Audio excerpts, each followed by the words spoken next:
Shout out po sa mga OFW. Ang pulang laso po na ito na lagi kong sinusuot ay para sa inyo. Magpupugay sa inyo. Welcome sa Our Lady of Lasal at Quasay Parish, kung saan ayos lang umiyak. Sasamahan tayo ng mahal na ina sa pag-iyak at sa pagdarasal upang maging maayos ang lahat. Amen? Pakita natin yung unang litrato. Ano po yan? Yan ang litrato ng nasira, hindi lang nasira, sumabog dati na space shuttle sa Amerika on its launch, na pumatay ng 7 crew members nito. Nung susunod, yan ay pagsalpok naman ng isang tren na pumatay ng 4 na katao. Yan naman yung paglampas sa runway ng isang eroplano na kumitil ng buhay ng maraming tao. Ano po ang common na dahilan sa lahat ng mga yan? Over-fatigue, lack of sleep, lack of rest ng mga taong may malaki sanang magagawa upang maiwasan ang malalagim na trahedyang yan. Kung nagkaroon lamang sana sila ng sapat na pahinga. Ayun. So dito, makikita po natin na ang pahinga ay hindi luxury. Ito'y necessity, hindi ito luho. Ito ay basic na kailangan nating mga tao sapagkat napapagod tayo. Kailangan nating mamahinga. May nabasa ko minsan, okay lang walang tulog kaysa walang gising. Subukan mong laging walang tulog, hindi ka na rin magigising. Kidding aside, kailangan natin ng sapat na pahinga, tamang pahinga, hindi lang para mabuhay, kundi upang tayo patuloy na makapagbigay buhay sa iba. Narinig natin sa ating ebanghelyo ang pagbibigay ng pahinga mismo ni Kristo sa kanyang mga pagod ng disipulo. And I believe, hindi lamang ito pahinga para sa kanilang katawan, kundi lalo na para sa kanilang puso at kalooban. Nasabi ko na minsan, ibang mapagod ang puso. Kapag napagod ang puso, kahit wala kang ginagawa, malulumbay ka, mapapagod ka, mawawalan ka ng gana. Pero kapag inspired ang puso, kahit ano ang gawin ng katawan, kakayanin niya yan. Iba kapag masigla, o iba kapag ang pagod ay ang kalooban. Kaya't yung pahinga na ibinibigay ni Kristo dito sa kanyang mga alagad, hindi lang pahinga ng katawan, given na yan, kundi lalo na pahinga ng kalooban. At mayroon tayong makikitang dalawang pangunahing dahilan para dyan. Una, yung sinasabi sa ating ebanghelyo na nag-report ang mga disipulo kay Kristo ng kanilang mga accomplishments. Oh, you can imagine them telling Jesus, Lord, dami kong pinalayas na demonyo. Lord, dami kong pinagaling na may sakit. Lord, pag nangungusap ako, nakikinig talaga yung mga tao. Naku, galing ko. Anong ganun ba? And so, pwedeng nakapapagod yun. Kasi, hello, sa kabila ng mga ginawa ninyo o nakita nyo, marami pa rin nangangailangan mga tao. Parit-parito pa rin ng mga tao. If that will sink into them, o nga no, sa kabila ng maraming ginawa natin, ang dami pa rin tao nangangailangan ng tulong natin. At po pwedeng mapagod din sila later on kapag inisip nila na ang mga ginagawa nila, na ang mga accomplishments nila ay dahil sa kanilang sariling kakayanan at hindi dahil binigyan sila ni Jesus ng kapangyarihan. And so the rest that Jesus gave them was for them to realize, wait, this is not about us. This is still about God. Hindi ito tungkol sa atin. Ito'y tungkol pa rin sa Diyos. Kaya nga, very meaningful yung kahit namamahinga sila, tuloy rin ng paggawa si Jesus. Because ultimately, it's still the work of Jesus. Not their work, not our work. Because if it is our work, mapapagod tayo, maniwala ka.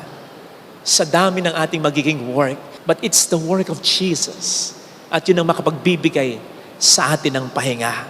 Sa kabilang banda, ang pangalawang dahilan na hindi natin makikita sa ating ebanghelyong napakinggan, pero worth noting, kasi ito yung nangyari bago yung tagpo sa ebanghelyo.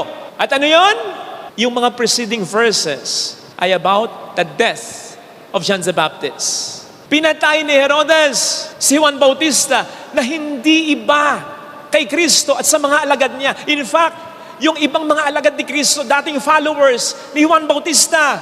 So pagod ang kanilang kalooban, nalulumbay, natatakot, nag-aalala, nasasaktan. Yun ang kanilang nararamdaman. Bukod sa pagod ng katawan. Tingnan nyo naman, yung attitude ng mga tao, parang wala namang pakialam. Maliit lang na area yan eh. Nagkakabalitaan yan eh. So alam nilang gutom na yung mga taong to, si Kristo at ang kanyang mga disipulo. Alam nila, pagod na eh. Kitang-kita na eh. Dami nang ginawa eh. At alam nilang namatayan sila. Si Kristo at ang mga alagad niya. Anong reaksyon nila? O di ba? Sunod pa rin sila ng sunod. Lumayo na nga si Kristo at ang mga disipulo para makapagpahinga. Sunod pa rin sila at nauna pa. Grabe! Parang mga fans siguro ng Bini. Joke lang. Alam po ninyo, habang pinagninilayan ko yung tagpong ito, yung attitude lalo na yung mga tao, naalala ko yung minsang, muntik na ako talagang maiyak. Araw na linggo. Nakakatatlong misa na ako. Ang ibig sabihin ng 3 misa, equivalent sa 4 na oras na akong nakatayo noon. Alam niyo naman yung misa dito pag linggo, di ba? So, pagod na ako. Tapos, ang dami kong i-bless ng mga sasakyan. At nakita niyo naman siguro kung paano ako mag-bless ng mga 4 wheels na sasakyan. Isa-isa yan. Hindi isang bendisyon yan. Isa-isa kong dinadasalan yan, di ba? Yung blessing mula hanggang doon sa gate. 20-25 yata. Yung kotse, yung sasakyan. Late na ako ng 15 minutes sa misa. Late na ha? So in-announce ko na. Di ba kapag nagbe-bless ako, may microphone ako? Pasensya na po. Wala muna po tayong picture taking ha. Next time na lang po ha. Late na po kasi ako sa misa. 15 minutes late na. Hindi ko sinabing, pagod na ako. Kasi baka ma-offend sila. Nakita nyo na? Inisip ko pa rin yung kapakanan nila. Pero obvious. Ako'y hagardo na. Pagod na, pawis na. Akalain yung pagkatapos kong i-announce doon, tinumog pa rin ako. At bawat isang lumapit, promise, itong sinasabi, promise ha, itong sinasabi, kawawa naman si Father, Father, last na. Ay, Father, sorry last na po. Nagkagayahan. Nakahalata na ako, sabi ko, teka. Alam niyo, sabi ko talaga, exact words, bakit naman ganun? Hindi niyo naman po ako yata inuunawa. With that tone. Ganun ang tono. Hindi naman niyo yata ako inuunawa. Ganun ang tono. Sapagkat honestly, I wasn't mad. Hindi ako galit. But I was very sad. Because people, it seemed, they did not want to understand. Yung parang ang gusto lang nila, kuhanan lang ako ng kuhanan. Nang hindi ako bibigyan kahit konti lang. Nakaka-drain po pala yan. Yan ay isang simpleng karanasan lang. Papaano pa yung mga mas komplikado at mas mabibigat nating karanasan? Halimbawa, ikaw, lalo na't kung breadwinner ka sa pamilya, lagi na lang sila. Hindi ka naman nakakabili ng mga gamit mo, ha? Lagi na lang sila. Hindi ka naman nakapag-iipon talaga ng para sa'yo, ha? Nagkagalaw pa rin, di ba? Na hindi mo mabili yung mga gusto mo. Na para bang naiiwanan ka na ng iba na mga kasabayan mo. Pero mas malaki sana ang pera mo sa kanila kung hindi lang puro kapamilya. Tapos, wala ka man lang maramdamang konsolasyon. Wala ka man lang maramdamang konsuelo. Hindi ka man lang maalala, makamusta. Hindi ka man lang marigaluhan. Kahit konti lang. O kaya, makamusta, kahit pabalat bunga. Nasabihin sa'yo, kaya ko mo pa ba? Okay ka ba? Baka wala ka ng pera para sa sarili mo, ha? Bakit ko sinabing pabalat bunga? Kasi alam naman nila na kahit walang-wala ka na, hahanap ka pa rin ng paraan para sa kanila. Alam naman nila na kahit di mo nang kaya, kakayanin mo pa rin para sa kanila, di ba? At alam mo yan din, di ba? Pero malaking bagay yung kinukumusta ka, kahit, di ba? Malaking bagay yun. At least kahit konti, may naibibigay sila. May konsuelo, kumbaga. Hindi yung kuha na lang sila ng kuha. Na parang may patago sila. Tapos, bibigyan ka pa ng problema. Nakaw, mas alinti ka na. Mas maubos ka. Mas madedrain ka. Mas hihina ka. Baka bumigay ka. Parang ganito lang. Imagine niyo na lang ha, na may laman. Imagine niyo na lang na may laman kasi magkakalat pa tayo dito eh. Kunyari may laman. Ito ka eh. Ito ka oh. Bigay ng bigay. Yan. Siyempre pa konti-konti. Ayaw mong umabulso eh. Siyempre titira ka naman para sa iyo eh. Pero bigay ka pa rin ng bigay. O di ba? Nababawasan na. Ang matindi, kapag merong dumarating na problema, ito yung mga sagi eh. Chik, chik, chik. Mas matindi tapo nun, Brad. Hindi mo matatansya yun eh. Yung biglaang gastos, yung malaking problema. Nakaw, mas lalo ka nang nawalan. Eh, wala naman nagbibigay. Puro ikaw na lang. Mahirap yan. Pag nawalan ka ng laman, mahirapan ka sa ibang mga pangit na karanasan. Baka, bumigay ka na lang. Dapat, nagtitira ka kahit papano. Dapat may laman para matibay ka.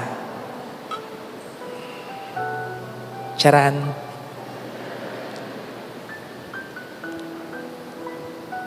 So dapat may laman.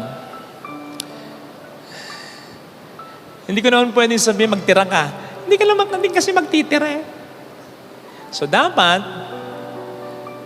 may nagbibigay. Kahit konti lang. Kahit, sabi ng Panginoon, di ba? Lumayo kayo ng konti para makapagpahinga kayo ng kaunti. Kaunti lang. Pahinga. Kasi minsan di ka na makahinga sa pahinga. Di ba? Tapos laban uli. Konting pangungumusta, konting pagmamahal, konting care, konting konsolasyon. Laking bagay yun. Eh, may nag-text nga sa akin, Father, naiyak naman ako. Yung pulang laso mo kapag nagmimisa ka, para sa amin pala. Eh, hindi ko naman yun kakilala. Bigla na lang nag-message, nag-feed.